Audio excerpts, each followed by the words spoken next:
Hey there again. Okay, video number 24, but for module 2 it's going to be video number 8. And in this video we're going to talk about the Bollinger Bands. Alright, let's take you back to the trading station again. Alright, let's remove some of the junk on this chart. And the way we can do that is right click, choose indicators list, and then we can remove the indicators by highlighting them, pressing delete, and then close. Alright, just put on the auto scroll. Okay, so as before, navigate a list and twirl open your indicators, and what we're looking for here is the Bollinger Bands. And go ahead, right click, left click, drag and drop, and you'll have some parameter settings that you'll need to adjust. Now the period you can leave as it is, the deviations too you can leave it as it is. We've got a medium sea green here. Well, what I'm going to do is I'm going to just choose black, okay, and I'm going to choose a larger thickness as well so we can see the lines better, and I'm going to click on OK. Alright, so so let's see where let's minimize this window a little bit so we can see some more information.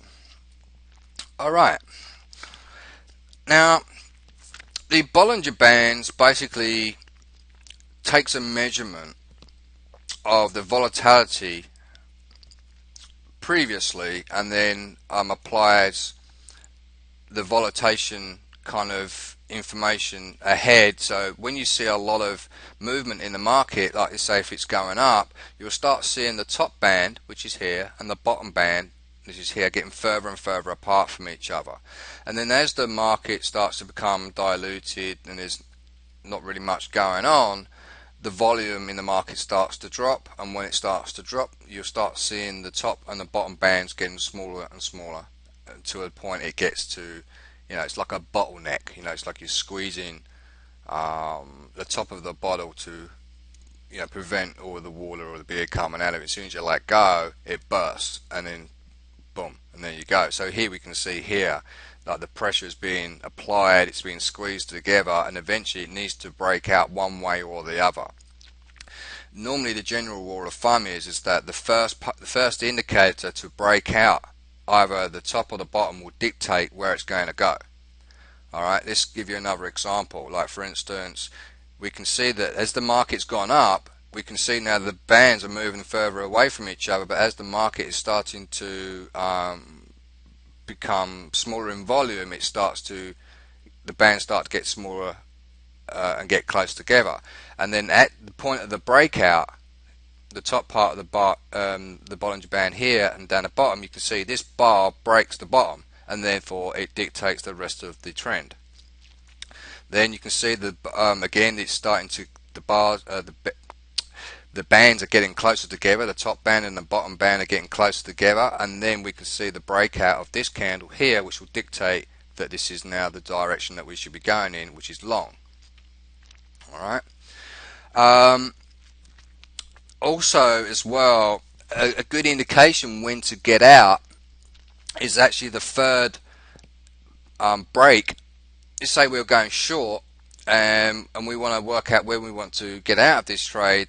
The best way to do that is calculate 3 instances where the candles have actually broken below the bottom of the Bollinger Band. So here is the first instance, here is another instance right there, and there's another instance right here. So we can get out around about there, but as we've taken note before, as the Bollinger Bands get closer together and when it breaks out again, it will dictate where to go. So you can basically stay in there. So 1, 2, stay in, 3, so right there I'll actually get out and close a trade. Alright, here is we've got 1, 2, 3 peaks, and then it tells you when to get out. Alright, as if we're coming in for short, we can just barely see there's a little break there, and there's a little break there, and there's a little break there to tell us when to get out. Alright, and then if we wanted to go long, we take the first candle of the break of the top, and then we count 3. So 1, 2, 3 tells us to get out right there, and then the Bollinger Bands kind of get close together. Then there's a break right here. So and we have 1, 2, 3. We have 3 piercing out. You can just see it right there, and it tells us to get out around about there. Alright.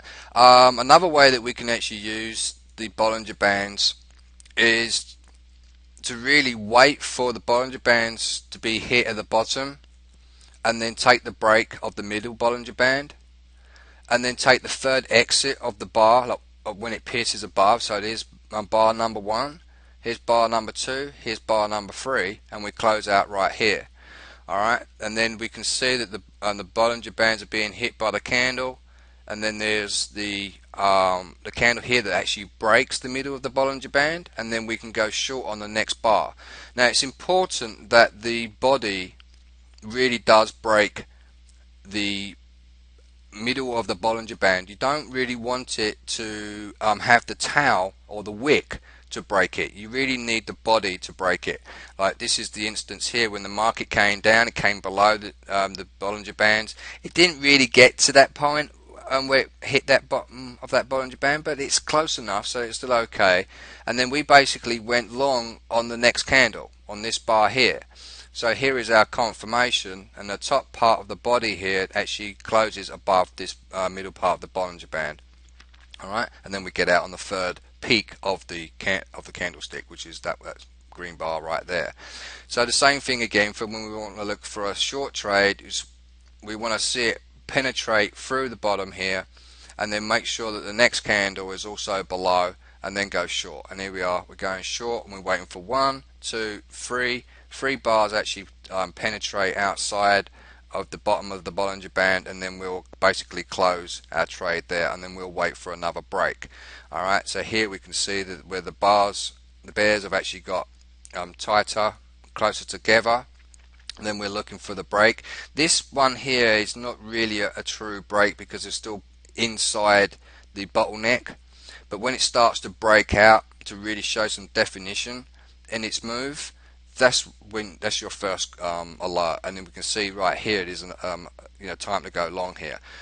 From the time of the last video to this video was literally about 60 seconds, and we can see now that I've just made like another 40 pips on this trade, so we're 173 pips up on this.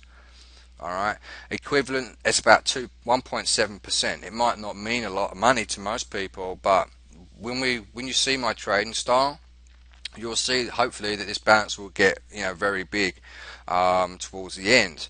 Alright, so yeah, you don't really need to trade too aggressively, just trade normal money management, and then you should be okay. Alright, so basically this is how we work with the bollinger bands. Alright, we do have other strategies that we can use, like the hammer. And the hammer is basically, as it sounds, the candle looks like a hammer. Alright, and when you see them appear at the bottom, you go long, or when you see like twin peaks, you go long as well. Here is like one kind of like twin peaks when you have 2 candles basically of the same bottom part of the body that equal, then you can go long.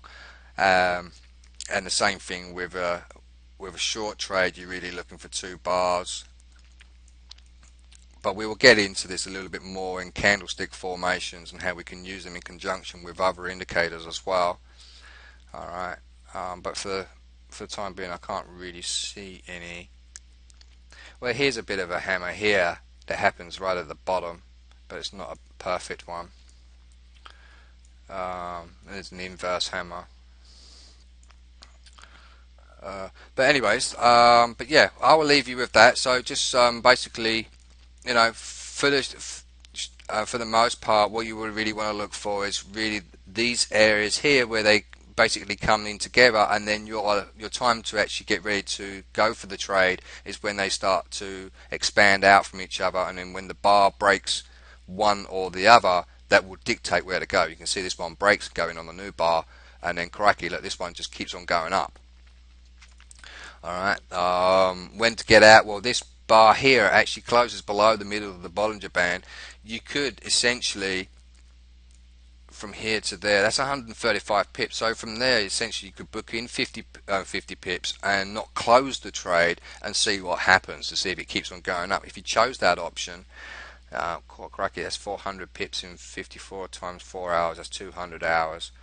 And this one, 70, that's 280 hours.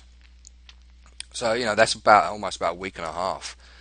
This trade at the moment we have open, it's been open since the 7th and it's now the 12th. So it's 5 days that this trade has been open plus the weekend.